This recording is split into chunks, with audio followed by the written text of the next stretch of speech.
Evolución de la deuda pública en Durango.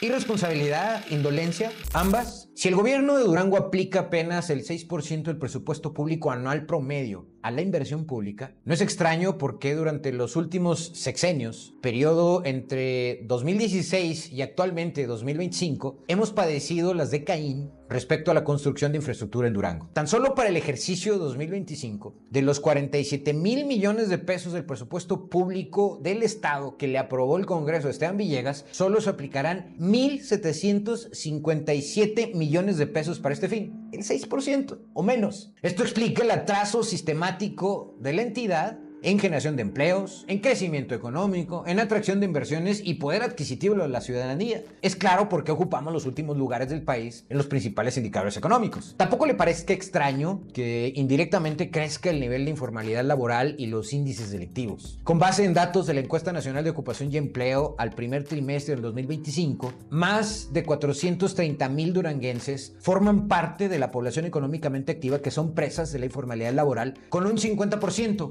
combinado con tasas de desocupación que rondan el 3.4%. Es decir, más de 40,000 duranguenses en estatus de desocupados que buscan empleo. Estas cifras explican la proliferación de grupos paralelos que dominan múltiples sectores productivos informales, ilícitos y hasta camuflados de cierta legalidad y normalidad, pero que operan al margen de la ley sin pagar impuestos, cuotas de salud, vivienda o jubilación, por citar solo algunos de sus efectos nocivos. En este contexto de precariedad laboral y ausencia de proyectos productivos e inversiones, aparecen las cifras de deuda pública del Estado de Durango, los 11,139.3 millones de pesos registrados como deuda estatal oficialmente ante la Secretaría de Hacienda al cierre del primer trimestre de 2025, casi duplican la deuda que heredó Rosa Saizpuro a Herrera Caldera en 2016, que fue de 6,500 millones de pesos. Tan solo en lo que va el sexenio actual, suman 2,600 millones de pesos más de los que le heredó Aispuro a Villegas, que fueron 8,500 millones. Es decir, se diluye en gasto de operación, gasto corriente y el pago del servicio de la deuda. No se está invirtiendo en infraestructura desde la trinchera local, o al menos por los cauces lícitos. Solo durante el primer trimestre de 2025, el estado de Durango registró 479.8 millones de pesos adicionales de deuda, algo que debiera ser todo un escándalo, debido a que se acaban de desarrollar las elecciones justamente el 1 de junio pasado. Piensa mal y acertarás, dice un dicho popular. El estado de Durango registró una deuda de 11,139.3 millones de pesos al primer trimestre de 2025. Del cierre de 2024 al primer trimestre de 2025,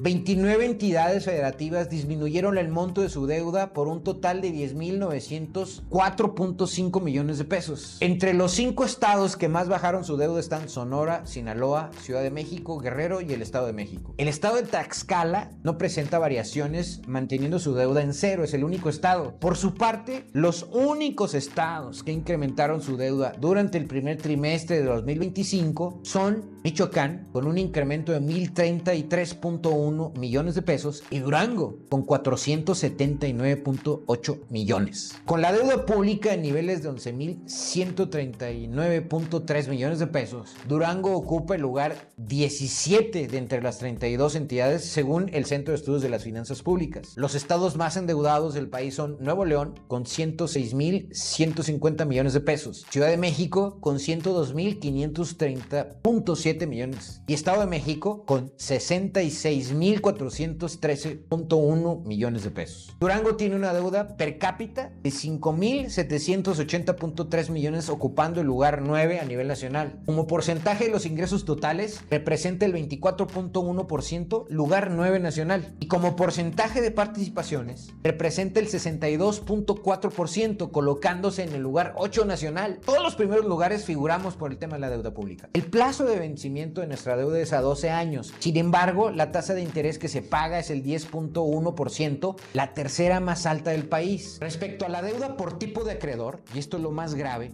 Las finanzas públicas del estado de Durango son muy vulnerables a la política fiscal restrictiva con altas tasas de interés que las mantiene sin aportar al crecimiento económico de la entidad. Prácticamente siguen una inercia burocrática intrascendente para la sociedad. No hay obra pública. Por tipo de acreedor, la deuda está comprometida en 73% con banca comercial y un 27% a través de banca de desarrollo, lo que implica y lo que indica que no hay obra pública. Esto nos dice mucho respecto al uso de la deuda a corto plazo para flujo efectivo y para gasto corriente a tasas de interés muy altas, con un promedio de 10.1% y un plazo de pago a 12 años. Presumiblemente, la obra pública no es el fin de la deuda del estado de Durango. Mi nombre es Leonardo Álvarez. Esta es una aportación, una humilde aportación al debate público de Durango de qué es lo que están haciendo con el presupuesto público, la deuda, en un estado que evidentemente por eso tenemos el mote del Chiapas del Norte.